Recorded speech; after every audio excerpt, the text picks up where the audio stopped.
We'll take a closer look at Star Talk, the second week of Star Talk. And this week's Summer Spotlight focused on dance. Stay tuned, Troy. TrojanVision News starts now. From the High Definition Production Center of Troy University's Broadcast and Digital Network and Troy campuses around the world, this is Troy TrojanVision News. Hello and welcome to Troy TrojanVision News for July 7, 2015. I'm Sarah Graham. And I'm Samantha Cocan. Thank you for joining us this evening. This week, Troy University's Department of Theater and Dance is kicking off 3 weeks of summer spotlight camps, the first of which is focusing its spotlight on dance. Ryan Renfro has the story.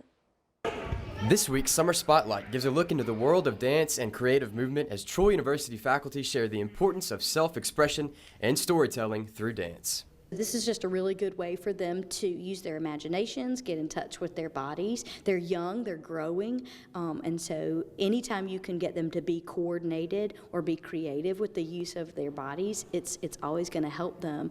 We do a lot of exploring and a lot of creative activities to get their imaginations firing too, which is always really a good thing. They're in a group, so we do a lot of team building activities. We do a lot of partner work, so they learn about sharing with other people and collaborating with ideas.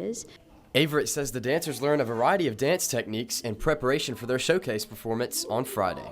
Every day we come in and we start with modern and contemporary, musical theater and jazz, hip-hop dance, and they're going through sort of the evolution of hip-hop and how it came to be. Improvisation, where they create their own dances and work together. So they're doing a contemporary piece, they're doing a musical theater piece, and they're doing a hip-hop piece.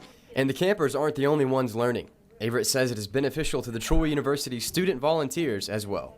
And then for our student teachers, it's really good for them because they're getting some teaching experience. And a lot of them might wind up teaching one day, and this is their first foray into teaching. So it's good for them too.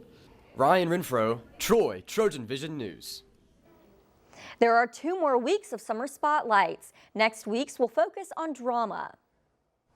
Troy University Star Talk is in the middle of its second week of teaching students about Chinese language and culture. And as the camp is getting closer to wrapping up, the students are fine-tuning all they have learned. Austin Cofield has the story. The 2-week Chinese language and culture teaching program called Star Talk is now in its second and final week. Throughout the program, participants are split into different groups and are all taught differently depending on the amount of experience they've had in languages, cultures, and activities. One group is comprised of current or future teachers that are focused more on learning teaching techniques. Those teachers come from several states in the U.S., and however, they are not really trained as professional teachers at K-12 or higher education in the United States. So most of them, 90% of them, are native speakers, but however, they don't quite familiar with the U.S. teaching theories and the practice. So they need to be trained before they really serve at U.S. American University or K-12 classrooms. But with participants gathered from all kinds of different states, not everyone is at the teaching level. The other groups are composed of students with varying amounts of experience, but have all come to learn something new and make some new friends. I've really enjoyed it. I've never been put in an educational camp for especially this long, which is 2 weeks. So being here and learning Chinese throughout the whole entire day, it's different, but it's enjoyable because I really like learning the Chinese language. Not everything is just about learning and taking notes, however. Star Talk is also providing a chance for participants to have a little fun by learning culture through different activities.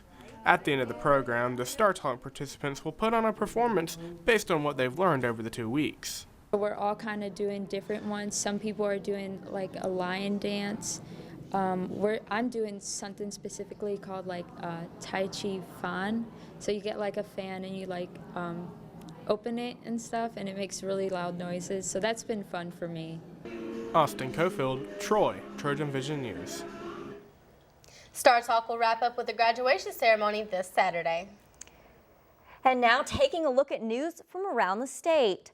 Authorities say a former Birmingham attorney admitted to having slit the throat of his family's dog in 2012. 48-year-old James Robinson pleaded guilty yesterday to 1 count of first-degree cruelty to a dog and another count of third-degree domestic violence. Alabama law enforcement agency officials say 7 fatalities were reported in the state's roads and waterways over the holiday weekend. A spokesman says the agency responded to 4 fatal traffic accidents and 3 boating fatalities between Friday morning and Sunday night. And additional Alabama counties are issuing marriage licenses to same-sex couples as opposition to the U.S. Supreme Court decision fades away. Several more counties in the state on Monday said they'd begun issuing marriage licenses.